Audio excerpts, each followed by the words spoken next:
Hey, what's going on everybody? It's Torrance with SwordguyBuilds.com. In this video, we will be going over the construction method for a 6-foot Tachi bullwhip. The Tachi is the only solid kangaroo leather bullwhip that I offer. It has a 10-inch handle, a 2-part core, and a single braided belly. It's also going to get a metal collar accent at the end of the handle. So our first job is to pick a hide for this whip. We got a little hole there, that's fine. We probably won't even use the leg flaps anyway. This one looks pretty good. Looks like we might have... Yeah, that one's actually fine.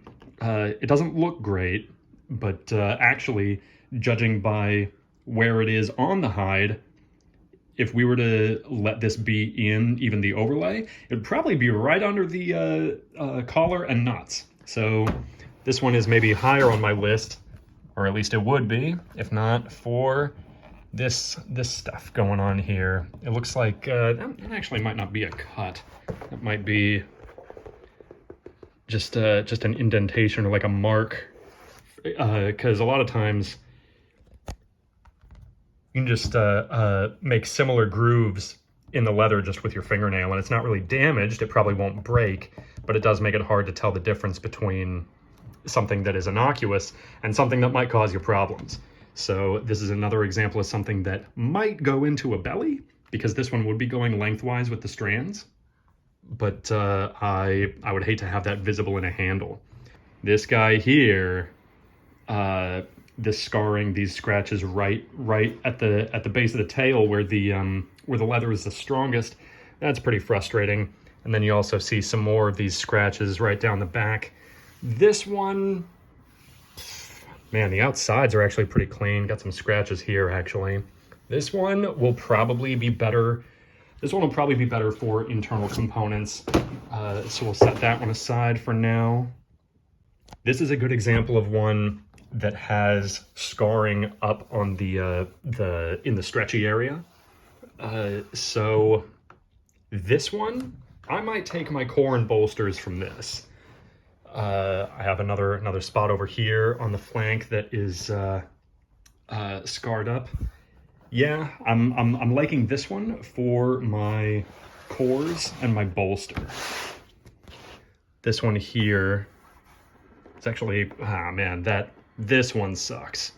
This one is deep. This looks like something where the craftsperson who was tanning it, or who did the skinning, they may have accidentally sliced it from the underside.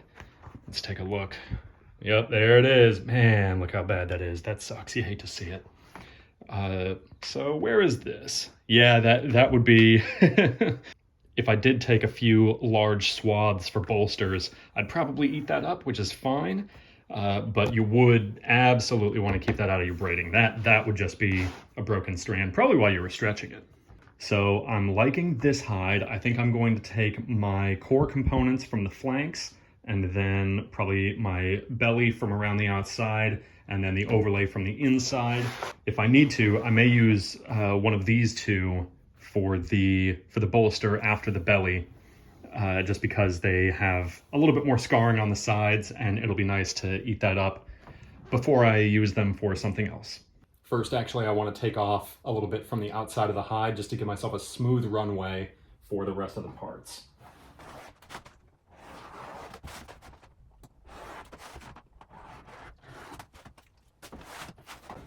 Now that I have that, I'm going to start taking my core components off of it. I'm probably going to take both from this side, just because as I come around here for the overlay and for the belly, I will already have to cut off this leg. So I'm going to take my core components from here.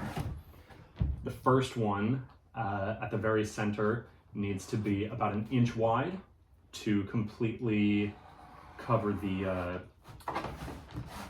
handle. And for a 6-foot, it needs to be about 2 feet long.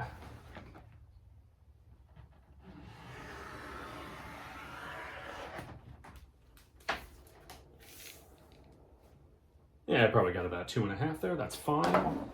Second part will need to be about 3.5 feet, and it will have to start at about 1.25 inches to wrap around the handle. I probably am gonna oversize this a little bit just to make sure that I've got enough after it's all stretched down.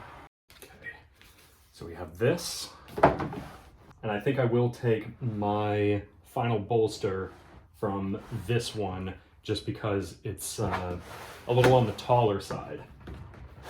So again, clean up the outside edge.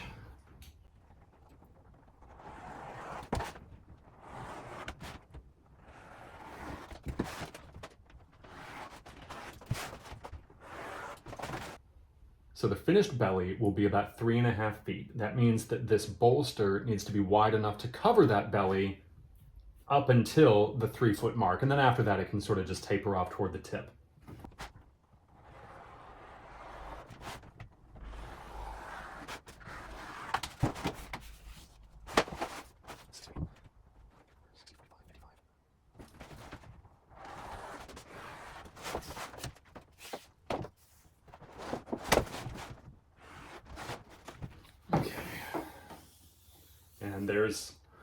And there's our final bolster. Going back to this first hide, I'm going to clean up the bottom edge now to give myself a runway for the belly.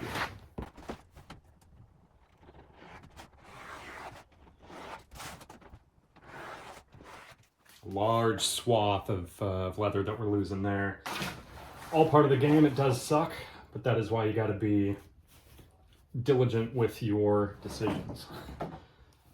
Let's see. So the handle is 10 inches. That means we need roughly that length in yoke. So I'm going to give myself till about there. Punch my start for a 4-plat belly. There we go.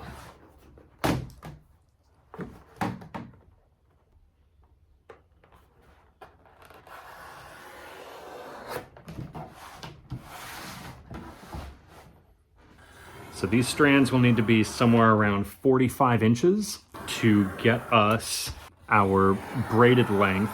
And then we'll need a little bit more to tail off at the end and bring us to our finished 6-foot length.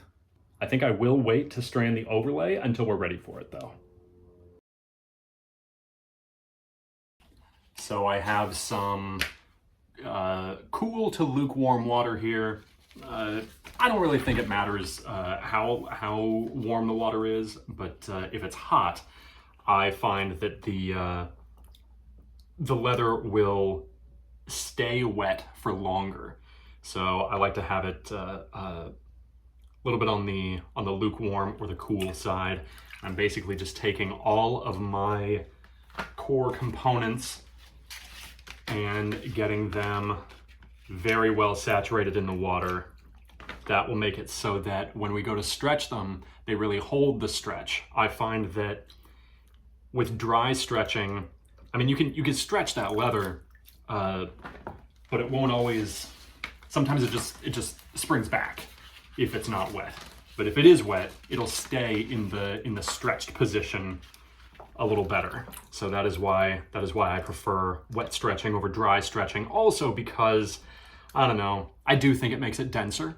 I do think it makes it denser to wet stretch, and that is just a very satisfying feeling in a finished whip.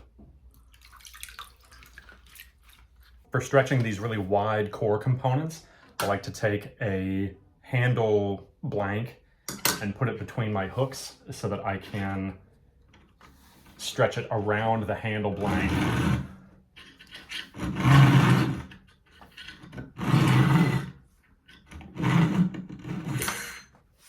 I like doing that because around this hook, this bend here is just a little bit, it comes in too early. If the hook extended that high, I would certainly stretch my core and bolsters around there, but because I don't have that option, I like to do this instead.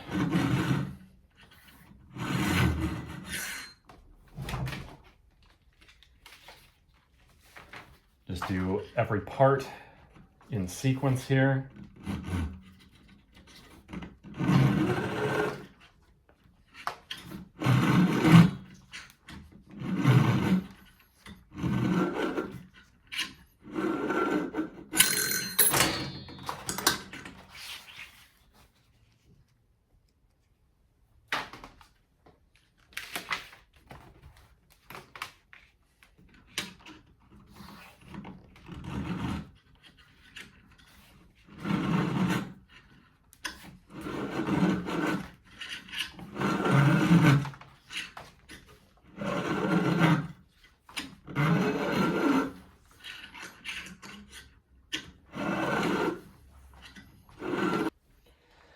Now the belly strands are narrow enough that I can stretch them here on the hook, and this is just a lot more comfortable, certainly a lot quieter. So I'm just going to take all of these and run them around the hook one time, and that will stretch the leather so that it doesn't stretch while you're resizing or braiding. Makes it a little bit denser, I think.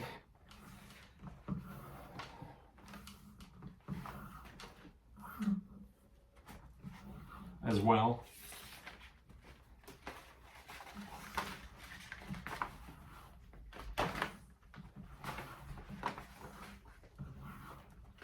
You really don't need to pull them too hard, just because you are only trying to get the stretch out, right? And there will always be some amount of stretch in the strands, so you don't need to pull it too hard, but honestly, I do like putting a good amount of force into it. Last thing you want is to understretch and then have a strand break while you're braiding. If a strand is going to break, you want it to be while you're stretching it.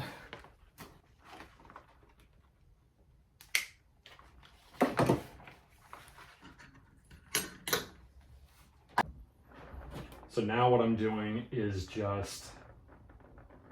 I'm basically telling the strands to stay straight. I don't know if this part is especially necessary, but it's another thing that Paul Nolan got me doing, and I just like to do it. I think it makes it better. So these strands will need to be braided for about 31 or so inches, and by that point, each of them will have to be, let's say, around 5 millimeters wide. So my task right now, I'm going to pick this part here, which is about where I want the braiding to end, size it to about 5 millimeters, and then just get the other strands pared down about the same.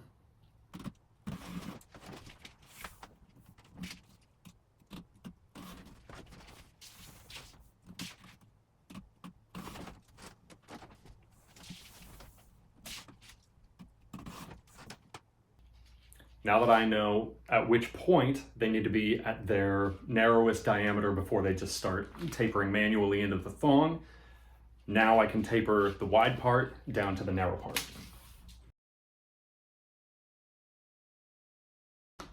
Now that the tapering is done, I'm going to come through and bevel off the other edge of these strands, the edge that I couldn't get on the bayless gauge.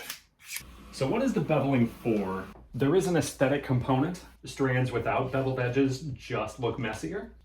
But the functional part of it is that it allows the strands to lay in very smooth together. You get a smoother finish. So this next part, I basically need to size the width of the part of the core components that'll be wrapped on the handle so that they cover well. The inner core has got to be 1 inch wide. The outer core has to be 1.25 inches. I am now binding the 2 core components onto the handle. You can see my inner core is already bound on here, and I left myself a little bit of runway here just so that when I'm resizing it manually up on in the sling, I can get my knife right up in there where I want it. And now I am putting the outer core on top of it. I always take a little bit extra time binding from the heel end to the thong end, just because I want to make sure that I keep the seam where the 2 edges meet. I want to keep that as straight as possible, just to make sure that there are no textural disturbances in the finished whip, and certainly to make sure that I don't lose length on the core because it's wrapped irregularly around the handle. So now that I'm coming back from the thong end to the heel end, now I'm really making sure that I'm putting a lot of force on this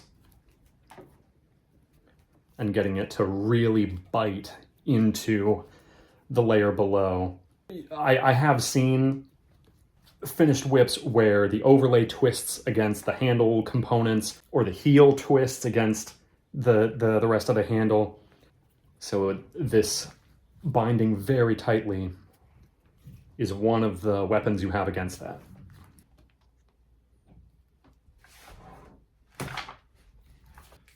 Okay, now that I have my core components bound onto that handle and I have them up here in the sling, now I can do my fine reshaping on the core. The inner core, in this case, is going to go to about 15 inches. I'm just going to size that very roughly against my arm.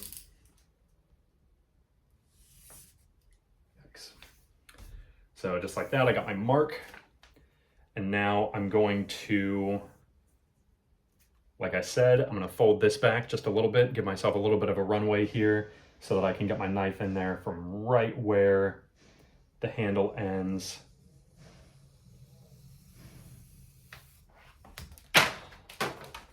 That looks pretty nice. Just check for uniformity here. I'm probably going to come back and taper it down a little bit quicker, actually.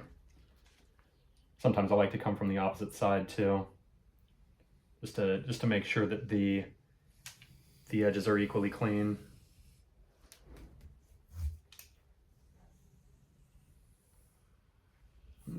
Still don't like that.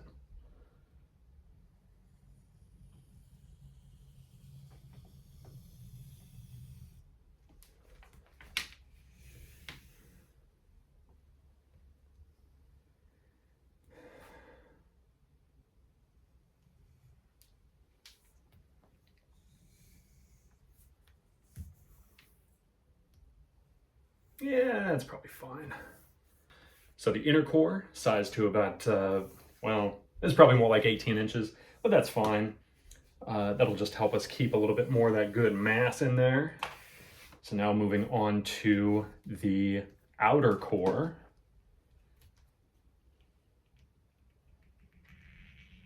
Clean up this edge first and foremost.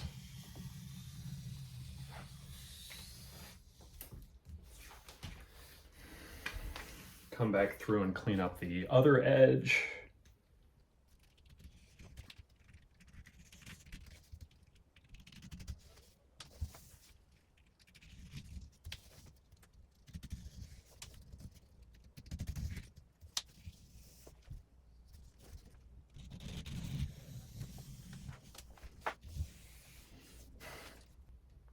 So again, this has to go to about 30 inches.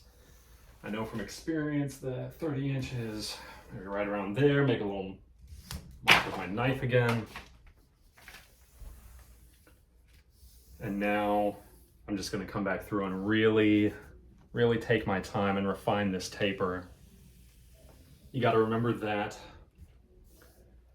the inner components are foundational to the shape of the final whip, and if they taper irregularly, that finished whip is gonna taper irregularly. So it does really come down to some fine adjustments, having a sharp eye for irregularities. I'm not perfect at it, but that is why you gotta really take your time.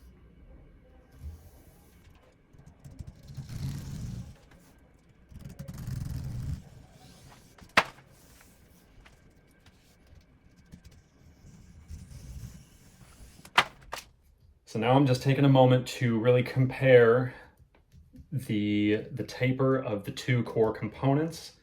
Make sure that if there is a slight irregularity in the one, it's compensated for in the other, etc.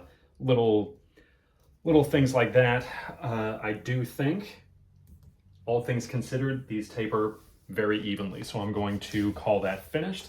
So I will now size the belly yoke, wrap that on there as well. The inner core was 1 inch wide. The outer core is 1.25 inches wide. This part that goes on top of it will have to be 1.5 inches wide. And now we're gonna get that wrapped on. Again, making sure to keep the seam where the two edges of the yoke meet very straight. And then again, really putting some force into it as I come back up.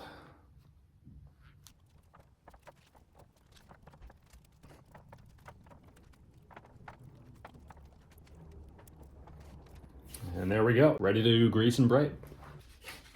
So I'm just grabbing a nice big, messy handful of my braiding soap, which is really just made from lard and like body soap. I'm going to put a pretty liberal coating of this all over each component. This step does a couple of things. One of the things it does is that it conditions the leather, which basically just means that the fibers are hydrated. They are full of lipids that staves off rotting. The other thing it does is allow for some slippage between the individual strands while you're braiding, so that you can get it in there real tight. Last step before we actually braid this belly is to round the cores. So I'm taking a little length of scrap-roo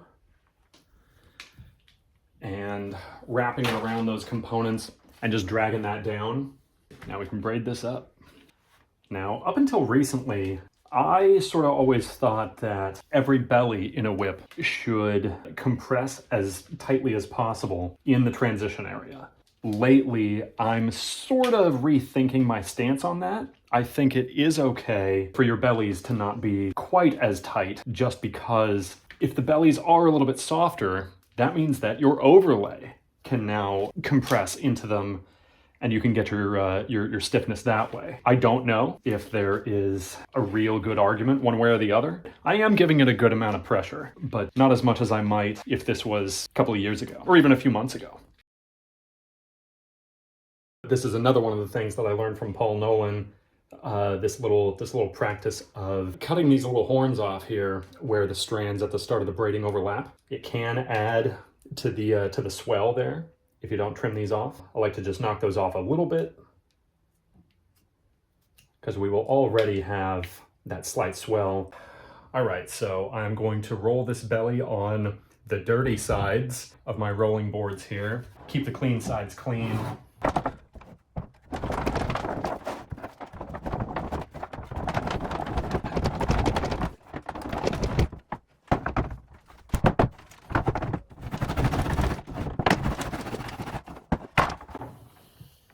Yeah, that feels great. That is nice and smooth. This final bolster, this will be 1 3/4 inches. So I will size this right now.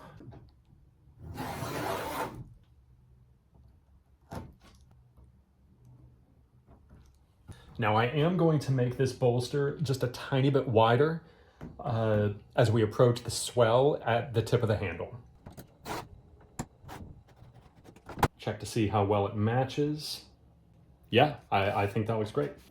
And again, I'm going to leave myself just a little bit of space before the end of the handle where the binding will stop so that I can come back in with a knife and resize it right from the end of the handle. So I'm now doing the same thing on this final bolster that I did for the core components, and just coming back through with my knife, truing up that edge, trying to get it to match the taper of the belly as closely as possible. And when I say that, what I mean is ideally the two edges of the bolster as they wrap around, they will always be edge to edge. So right now this taper is pretty good. The taper is pretty even. I think what I'm going to do is braid the overlay down to the end of the belly, and then whenever I do the first drop, I'm probably going to re-taper the tail end of the bolster just to make sure that that it tapers how I like. But for now, I think I will leave the extra length on it. So I am now about to start stranding this 12 plat overlay. I'm going to scan the hide for scars again, because when I strand it, I'm going to be doing it from the underside like this. I'll try to explain why a little bit better while I'm resizing, but I'm going to be stranding it from the underside, so I won't be able to see the scars on the surface. So I'm just going to take my knife and cut the scars clean through so that I can still see them from the other side. Those will largely be unusable anyway, so it's just a little bit quicker to do it this way. There's one here that I think might be a problem. This one will be roughly in line with the strands, so that should be fine. I don't love this spot right here overall. I might just want to make a little mark here to remind myself when I'm stranding around to try and just circumvent this entire section. Just because it is a little pockmarked, it's a little scarred up over here. Just generally, be difficult to avoid. And then I think I'm also going to mark this this long one here. You hate to see it, but that is okay. So 12 flat overlay. The belly came out to about 15 millimeters, right? Yeah, 15. The formula I like to use for strand sizing is diameter of the core times 5 divided by the number of strands. Generally works pretty well for my purposes, gets me in the ballpark. So 15 times 5, that's 75 divided by 12. 72 divided by 12 would be 6. So I'll probably just cut these to about 6 millimeters, but I also want to give them a little bit of space to stretch. So I'll be shooting for somewhere around 7 millimeters, I guess. And now we are just stranding. These need to be, or the longest ones anyway, need to be about 9 feet to go 6 feet. I'm gonna terminate this in 8 plat. That means 8 of them need to be 9 feet. I'd probably do fine cutting them all to about 9 feet, but I've never been especially good at gauging visually how much leather I have to work with. I'm notorious for like oversizing my strands as I cut them off the hide, and then having sort of a lot of waste when I resize. I think that works fine just because you'd rather have wasted material than have the whip come out sort of garbagey. I just allow myself to have that little bit of waste. But one of the ways that I reduce that, knowing that I'm unwilling to change my other methods, is not cutting all the strands to the maximum length. And I am going to be trying to put a slight taper on these strands as I bring them off the hide. I know I'm going to be resizing them anyway after the stretching. It's really an ongoing battle trying to keep the profile of the hide very round. Ideally, at the end of all this, we will also have enough leather left over for our heel knot. The strands for the accent knots will probably come from the overlay. All right, and the last thing we're gonna do is cut out the knot strand. I'm gonna cut this one a little bit over wide as well, just because sometimes I really like the look of a 6x pineapple knot that is made with sort of an oversized strand. I just think it can look very nice sometimes, clean and domed. Okay, we are now onto the overlay stretching step. And I am again just dousing these in water. This time it's a little more lukewarm. So getting them wet, pulling them around the hook. You can really feel the stretch in some spots. Wherever you feel it stretch a lot, that pretty much means it's getting very thin, or very narrow, I should say.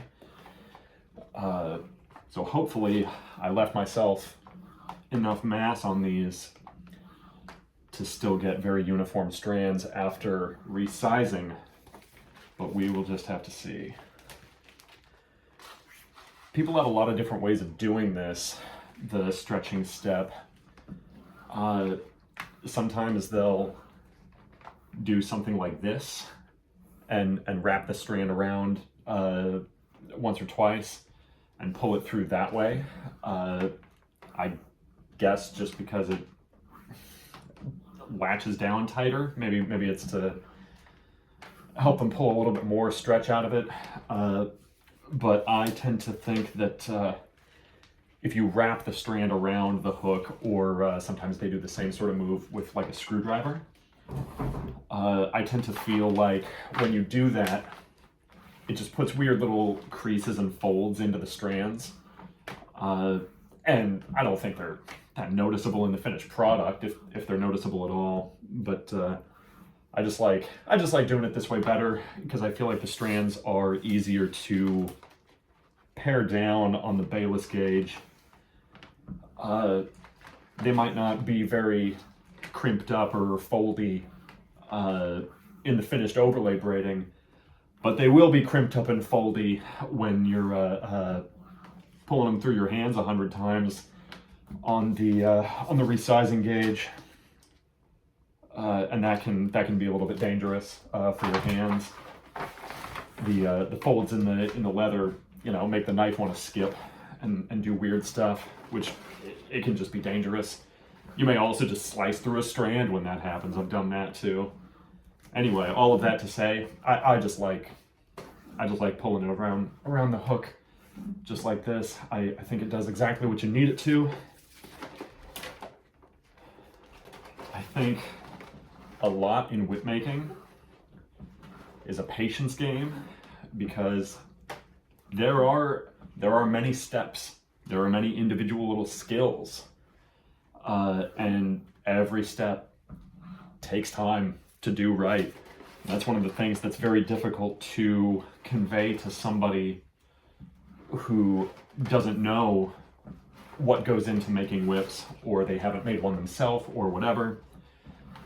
Is just yeah, there are quick ways to make simple whips, but that's not really what you're buying when you buy from a professional.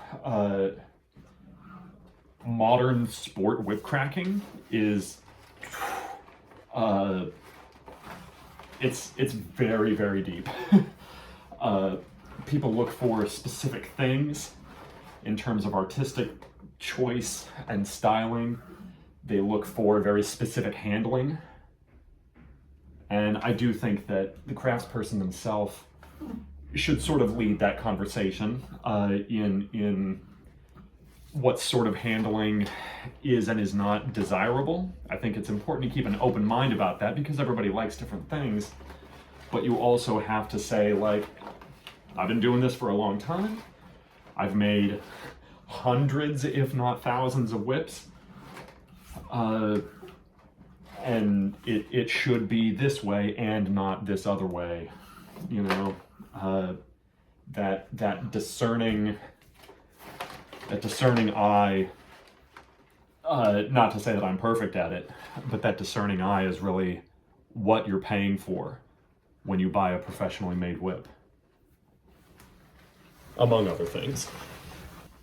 So again, I'm just pulling all these strands back here just to tell them to be trying to be straight. Because you got to remember, these all technically have the straight or matted grain of the hide they came from, and we cut it in a spiral. So it is, the fibers in the individual strands do not run along the length of the strand in all places. And I think that doing this, stretching them straight after stretching them hard, I think that does help the strands stay a little straighter. Again, not that it matters once it's all braided, but I think it does make it easier to resize on the bayless gauge. And then I'm also going to do the knot strand. I probably won't resize it until we have the heel foundation on there, just so that I can sort of eyeball it a little closer. But this will be ready for us when we get to that step. Something that can be helpful for breaking up the prep work for roo strands, especially on overlays, is picking out reference points. Generally speaking, I have 3. There's the handle, the main sequence part, I guess you might say, and then the point by which I want to have reached my final width. In this case, I think I'm gonna shoot for reaching my final width by about 3 or 3.5 feet. And I'm gonna start there. When I've got all 12 of them done that way, then I'll probably come back and size the part that will be on the handle, and then I'll do the actual tapering. Okay, I have all these strands cut down to their finest points. I am now going to come back to the handle parts. I need each of these to be that 6mm width for approximately 15 inches, because the Tachi handle is 10 inches, and we generally lose roughly 1/3 of our strand length while we're braiding. As I cut these, I'm partly going by eye, and I'm also comparing each strand to the other ones that I've already cut. If I want to, I can also come back and just double check with the caliper and make sure that I'm not getting too far off course. I believe I spoke briefly before about needing to take the strands off the hide in a particular way because of how I like to bevel on the bayless gauge. It's always been more difficult for me to bevel this side of the strand than that side of the strand. Not sure if that makes sense. It's basically the difference between holding the knife at this angle and holding the knife at that angle. I've always struggled with beveling the one edge. The other edge is pretty easy for me, but I struggle with this one. But I can do that edge on the bayless gauge. But for that to happen, I have to take the strands off of the hide from the underside. Not everybody does it that way. Not everybody has to. I guess I wouldn't really say that I have to anymore either, but these were some of my first methods that I got very good results with. So I still use them. So now that we have the widest part sectioned off and we have the narrowest part sectioned off, now we can work on the actual taper. So we're shooting for 15 inches of untapered strand. I know that when I grab this way, this is about 16 inches. So I'm just going to use that. That basically means right here is the end of our handle. The strands can pretty much start tapering immediately. And if I want the angulature that I appreciate the most, I will pretty much have to start tapering them immediately.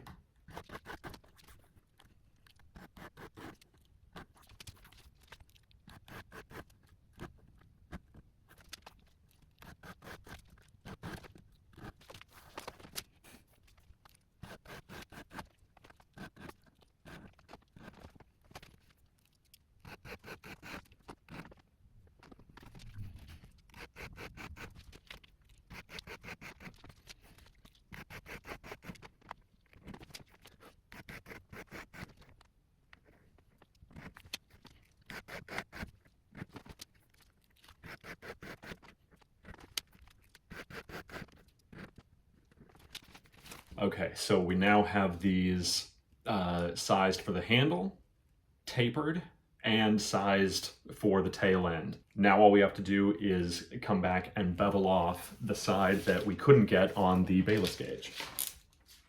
Beveling, I think, is especially challenging just because unless you have some very specialized tools, it's the one step that sort of demands that your hands operate like machines. Apply pressure, get your knife where it needs to be, and just hold everything exactly where it is. And that can be very difficult to do, especially while you're trying to make sure that the knife doesn't slip and slice your strand in half or give you a big nasty gouge or whatever.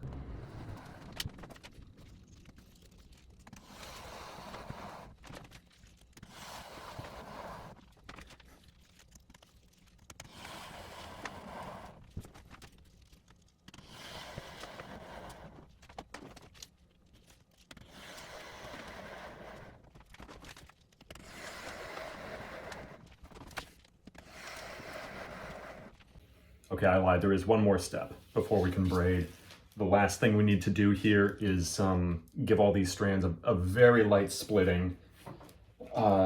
Basically, we have addressed the length and the width, but we haven't addressed the thickness. So that's what this is going to do. And more than anything, all I'm doing is taking off high spots. This is not meant to reduce the diameter of the whip at all, although it probably does a tiny bit. Especially where the strands are narrower, they tend to thicken when you stretch them. And just giving the strands a very light splitting evens that out. I ultimately did want these videos to be a little on the educational side, but I think the message is maybe a little bit different depending on whether you're observing this as a whip buyer or a whip maker. I think if you are a whip maker or an aspiring whip maker, the biggest lesson here is that sometimes you just have to take the extra time to get the job done the best way. If you're a whip maker, you're serving the craft and you're serving a customer. If you are a whip consumer, maybe you're new to the art, new to the sport, and you haven't seen how a whip comes together yet, I think the biggest thing you can take from these videos is just the knowledge that there are many steps that go into making good whips or making very nice whips. So I just wanted to show very quickly, this is what we're working for. We have nice uniform strands, nice uniform beveling, should go together real nice. Now we are going to grease the overlay and start braiding. Greasing strands can be one of the more frustrating parts of the process to me because nothing is really happening. It's not the braiding phase, so it's not interesting to me. It's not the prep phase, so I'm not really focused on it. It's just sort of a mindless task that takes up time. It's the sort of thing that you have to do though. So I like to give each strand a quick grease on, grease off. Get the grease on there, give it a chance to rest and soak in a little bit, and then just get it right back off, because I have stressed my hands out more trying to get good grip on over-greased strands than any other part in the process. So I like to really try to get as much of the grease off of them as I can before I start braiding, so that I can conserve my hands. It's sort of a paradox because if the strands are not greased at all, then you can't get proper tension on them, and again, you're inviting dry rot. But if they are over-greased, they slip against your hands and you can't get proper tension on them. For dealing with over-greased strands, I've had to learn a few different methods of gripping each strand as I'm pulling so that I'm using the fine muscles and tendons in my fingers less. If you brace it against your entire hand multiple times, you can grab it without actually using your grabbing strength. The overlay strands are greased, so now I'm going to go through and make sure that my bolster is also greased up real well. Ideally, you don't want any dry leather in the whip. In the handle, the leather is not always greased before it's bound on. It's very difficult to bind on greased leather. So often what I'll do is grease the parts a little bit between layers, but only after they've gone onto the handle. Then I'm going to come in and also grease up this yoke. Last step before we start braiding is to punch some holes in the yoke so that we can hang it on the hook. Now we can start braiding this. Take the belly here and start this diamond braid.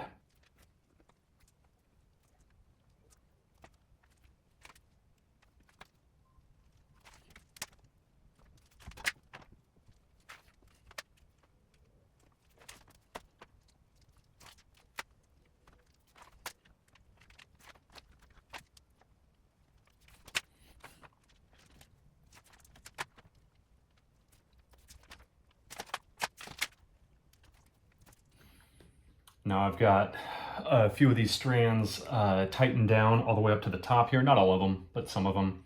So I'm going to start pulling the end of the handle down into the braiding. A little more. There, that's fine. I can already feel my hands working a little bit harder than I would like to keep grip on these strands. It'll be fine, but I have to stay mindful of the stress on my fingers and my wrists while I'm doing this, because there are times when you can feel your wrists pull apart while you're doing this.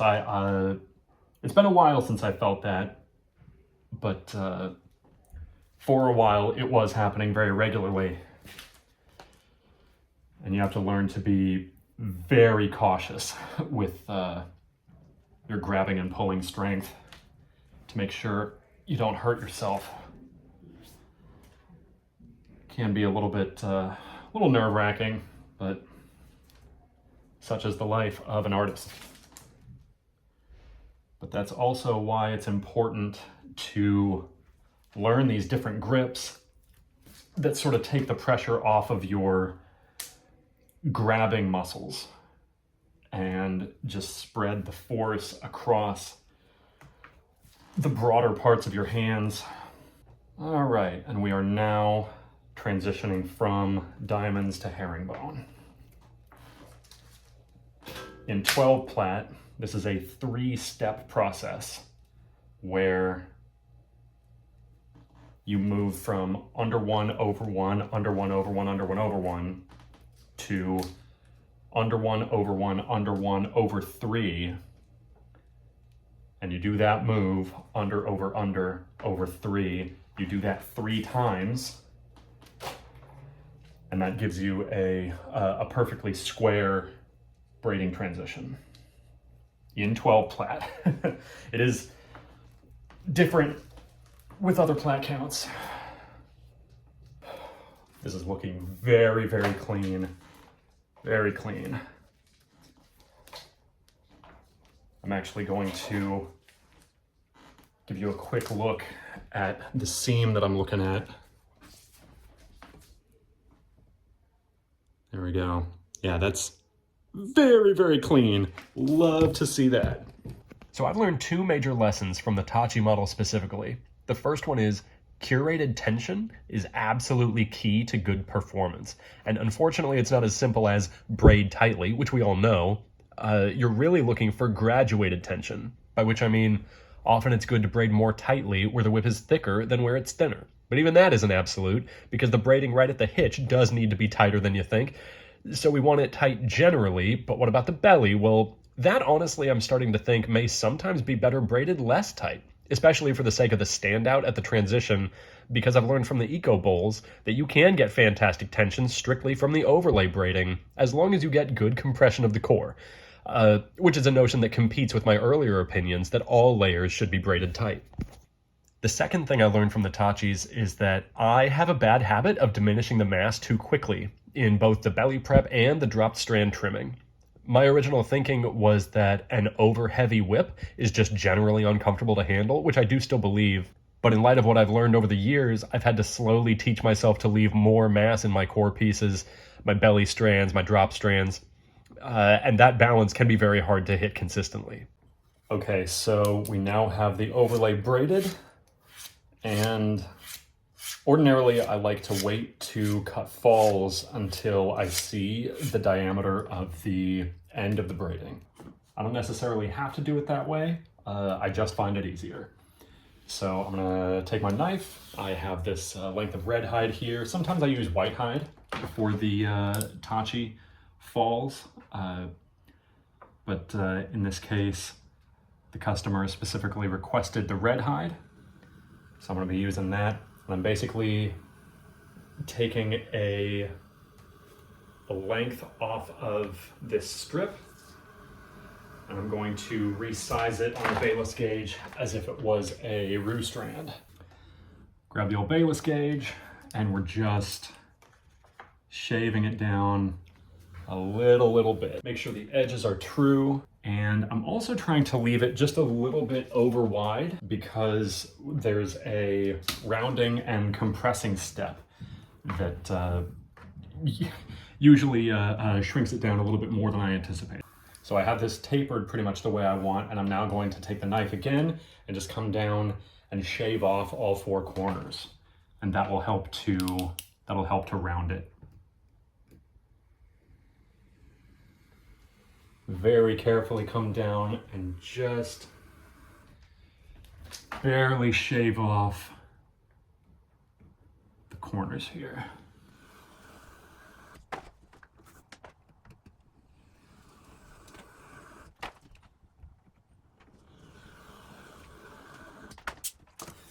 Okay, now we're gonna put a little bit of grease on it, and then we're gonna round it. Just got a little bit of this grease.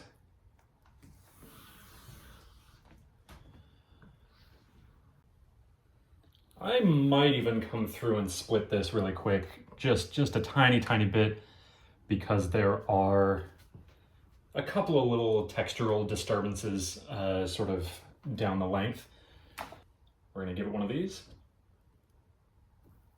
Get it to cinch down on there, and I'm gonna drag it up once, put on some force, and then drag it down one time.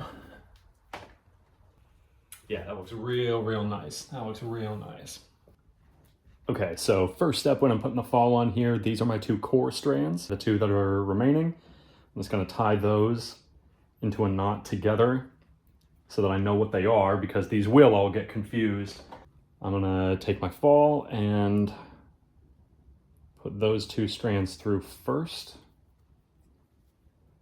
And then what I like to do is sort of work it up there and then grab the braid or the working strands rather with my pliers, my little pair of pliers. Pull that through like that. I'm gonna sequentially tighten down all of my braided strands here just to make sure I haven't lost any tension, because it can be bad if that spot right above the hitch wants to wiggle around. The hitch will, it's one of the points of highest concentration of wear in the entire whip. So it is important that the hitch particularly is tied very strong. Okay, so these are about ready. And what I'm gonna do is I'm gonna back out this very top strand, and that's gonna be the first one that I hitch. You don't have to do this, but what I like to do is start from way down on the fall, tie the hitch there, and then when you pull it through, you get the maximum amount of compression in the hitch. You don't have to do that, but I like doing that just because the hitches will bite into the fall a little bit, and you'll be able to see where the hitch was originally tied and then pulled through, and I just don't always like that, so I like to start real low. But we're just gonna work through each of these strands and give them this very easy little half hitch. And some of this will take some cleaning up.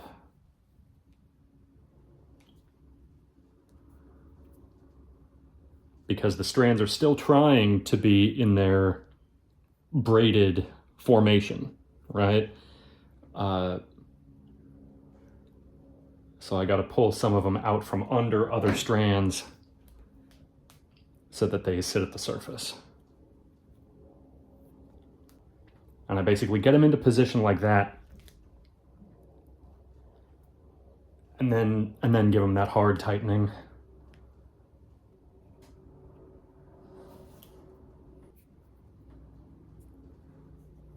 Get it into position. Make sure my strands are all behaving. Tighten it down. Try to close up the gaps if there are any. So that's the 4 strands going right. And I'm now tightening down the 4 strands going left.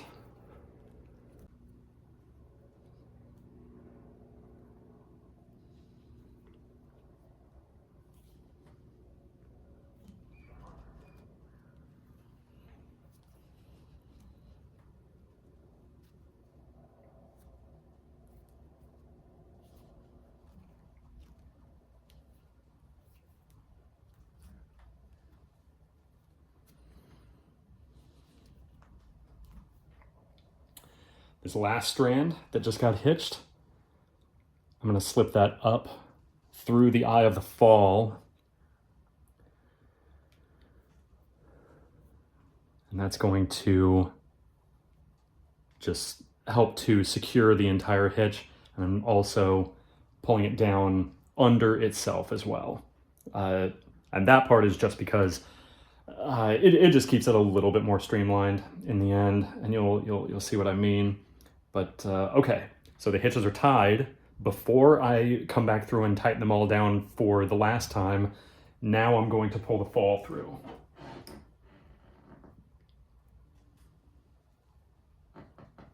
Grab it with the pliers. This part is always nerve-wracking because I think I'm going to pinch myself with the pliers. Hasn't happened yet, but that is the fear.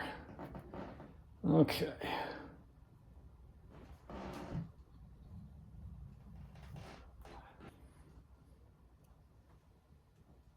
Wipe up all this squeezed out leather grease. One final pull to make sure it's as tight in there as I can get it. There we go. Awesome, awesome. Okay, so I'm not gonna touch that one for a minute, and I'm going to separate the core strands that we tied together, and now I'm going to try and tighten down all of the hitch strands in the order they were hitched. So let's see if we can do that.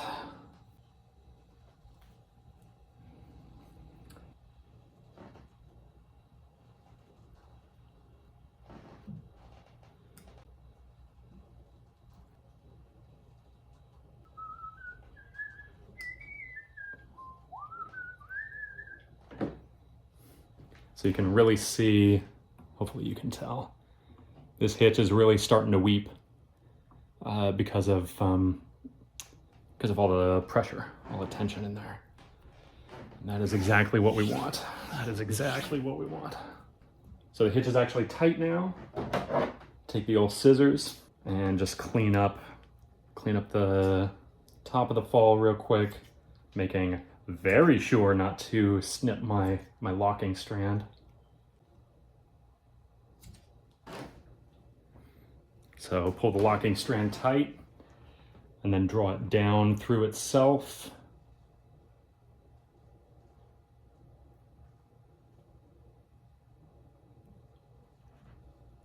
There we go.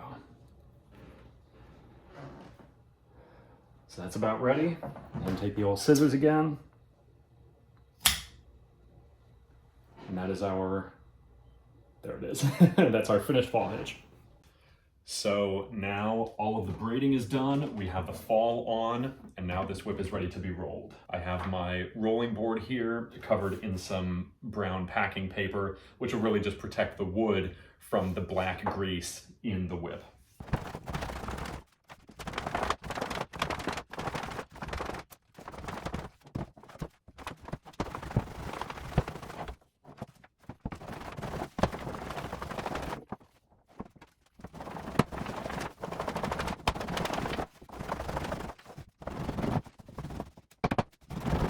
Sometimes I find spots like right here where the cross section is just a little bit oblong, and that may have been because of how the bolster came around, or it might be because I was sort of pinching the core a little bit too hard while I was braiding. But in spots like this, I usually tend to take just a little bit more time, and I may, once I find the direction that it's oblong, I'll set it up long ways like this and sort of hammer it down with the rolling board, and that helps to even it out.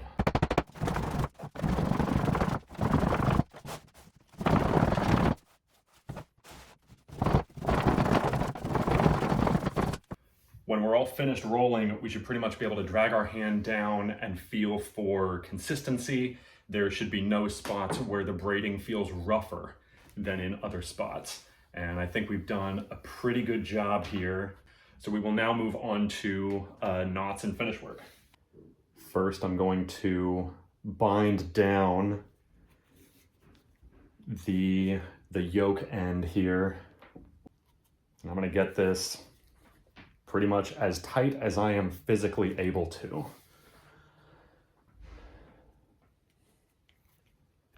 Tie that off like that.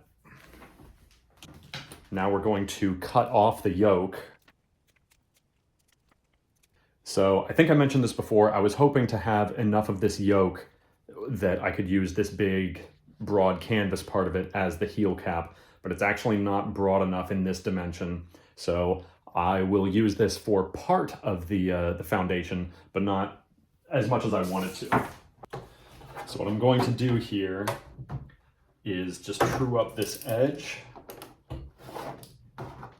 and then I'm going to space it to about 3/4 of an inch. Let's go 7/8 instead. This is going to wrap around the handle. Okay, so I have my heel foundation piece here.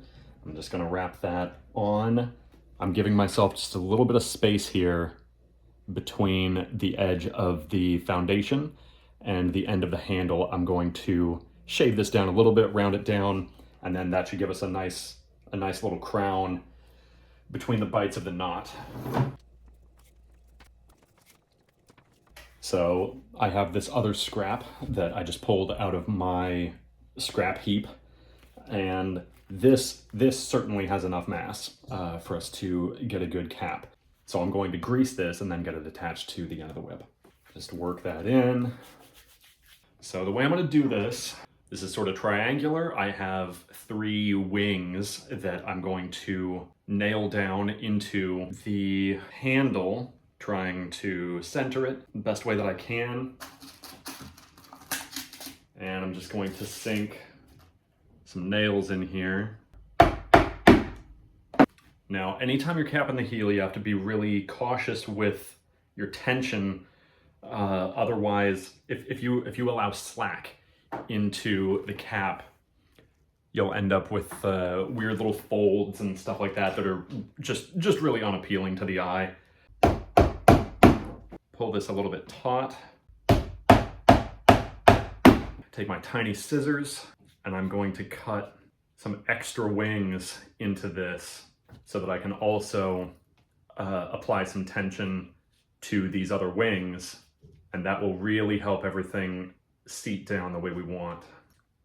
Trim these wings up so that we don't have any awkward layering up at any spot around the circumference of this handle. And grab the sinew again, and we're going to bind all of this down smooth.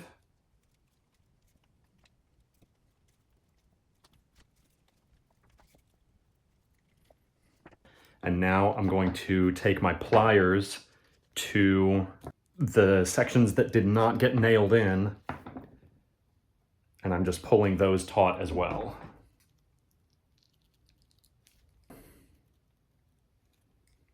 This isn't necessarily the only way, but this is a way to get a good smooth cap. So now I'm going to come back through and trim these up. One of the last steps you can do before you tie the knot, there are little spots where, hopefully you can see this. Yeah, there we go. So we have little spots like this that are just sticking up like a little horn. And you can come around with a hammer and just knock those down. And now that looks very, very smooth, very round. So if you remember, I did not resize the heel knot strand yet, just because I wanted to see the finished foundation before I did that. And I am going to try to pare this down to somewhere around 1/4 inch and just see how I feel. Take just a tiny bit off, tiny bit more.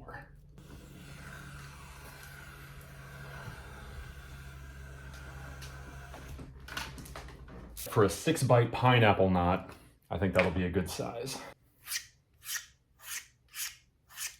Now I just need to come back through and bevel off the other edge. Sometimes I like to have just a tiny bit of blade produced, or sometimes a little bit more.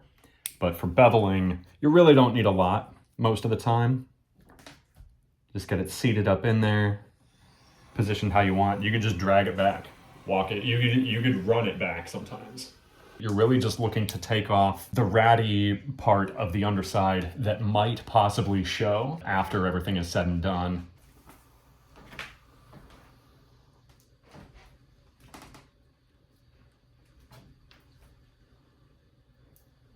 Now, I don't think any of my overlay strands that I trimmed off, I don't think any of that was long enough for me to use for the accent knots that bookend the collar. So I'll probably have to cut some more of that as well. So we are starting a 6-bite pineapple knot, which is generally a very round knot because the interweave bites nest with the base knot bites Whereas in like a herringbone knot, the bites are like bisected by the interweave, which gives you a little bit more of a square profile. But for the Tachi, as much as possible, I really like giving it a very round, very domed heel. One of the things that can be very challenging about tying leather knots is sizing the strand appropriately for the size of your foundation and for the knot you're tying. In the case of these 6-bite pineapple knots, I find I really like the look in the finished knot when the strand is just a tiny bit oversized. I think it lays in real nice. And of course, after we hammer it to shape and smooth everything out, of course it will look its best regardless. I think generally that a pineapple knot, when you're tying the interweave, is actually a little bit less stable than a herringbone knot, just because of how you need to split the strands at the bites. There are times when you can really tell that you are loosening the previous pass, but that means you do need to be a little bit more careful with how you treat the knot while you're tying it. Now this knot has not been rolled or hammered yet, but right now what we're looking for is just that all the seams are straight and that there are no technical mistakes in the pattern. And it looks like we've done a pretty good job. So now I'm going to put that collar on. So now to prepare for putting the collar on it, I'm going to take the scrap of our yoke. What I'm going to be doing is making some long triangles with rather extreme tapers to them. We're going to put these under the collar and then pull them through to the wide part so that we squeeze outward from the inside, and that's how we're going to tension the collar down. But I have my collar here. I think this is a hair over 20 millimeters on the inside. So the collar is on there. I'm going to try to get it to seat right about there. So I'm going to push it up to where it's a little bit thinner, and I'm going to put a couple of my big triangles through. Okay, so I have these in here. I'm just going to try to shift this collar down to right where I want it. I don't necessarily need it to be exactly at the tip of the handle, because there's also going to be one of those bookending knots that goes on there. So I'll need to leave space for that, at least. Now we're going to see if we can pull these wings in. This part can be a little frustrating and take a little more time than I like. But if we don't take our care in this stage, that collar's just gonna spin. And nobody wants that. And you can see by using this grabbing and twisting motion, generally I can pull these wings in. I'm gonna get my stronger pliers. Now I have my big boy pliers. Hopefully these will give me a little more purchase on these strands, or on these wedges. Yeah, there we go. There we go.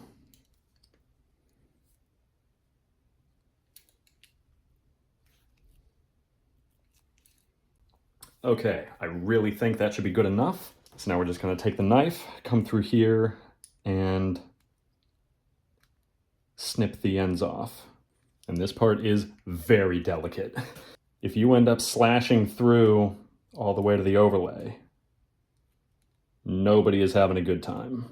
So now that collar is on there. That is not going anywhere. Now we can move on to the accent knots. Now I think I actually have enough length on what was left of the heel knot strand to just pare this down a little bit to become the accent knot strand.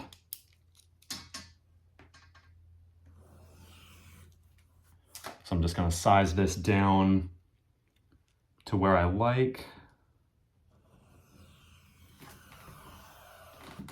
Yeah, I think that's going to look fantastic.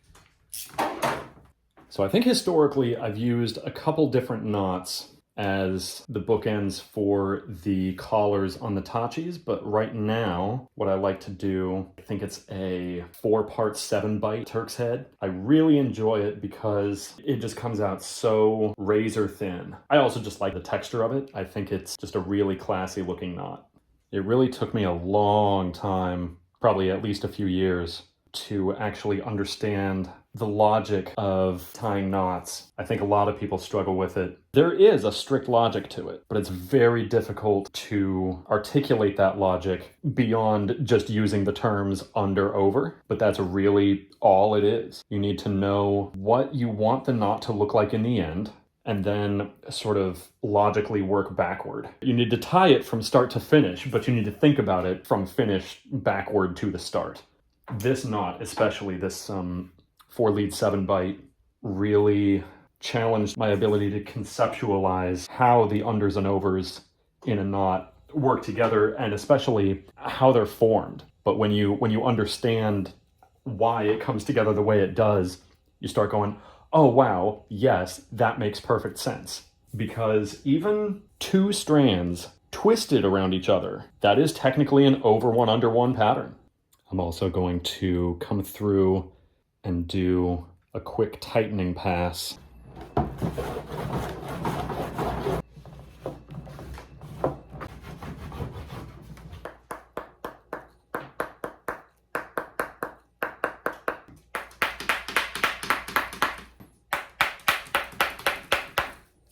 I actually made this mallet myself out of mahogany and purple heart, and I use this for all of my knot shaping. Rolling really does do a lot of the legwork in shaping a finished knot, but I also just like to go around the entire circumference and hammer down each of the seams. I think that just looks very, very clean. So the final step is just shellac. We will do that next. Okay, I now have the whip hanging so that I can shellac it, and I'm going to just use this sponge to put on a very light coat of shellac over the entire length. So I've done the handle, and while that is drying, I'm gonna work from the fall hitch down back toward the handle. So the shellac is primarily just for aesthetics, but it does also help a little bit to protect the whip from the elements, and with the earth tones, things that darken over time, I feel the shellac helps them darken less quickly. I think the shellac also has a tendency to stiffen the individual strands a little bit. Give it one last once over, just trying to see if there are any spots that I've missed. I think I did okay. My key driving thought when I'm making a Tachi is elegance. Ultimately, I want it to be an obviously and reputedly excellent whip, and every one I make brings me just a little bit closer to that goal. I took a lot of inspiration for the construction and form of the Tachi from the work of Peter Thorndike and Mike Murphy, and I'd love to feel someday that I do their influence justice.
So here is the finished 6-foot Tachi bullwhip. I think this came out very nice. Thank you all very much for watching and for your continued support. Check out swordguybuilds.com, and I will talk to you very soon. Bye.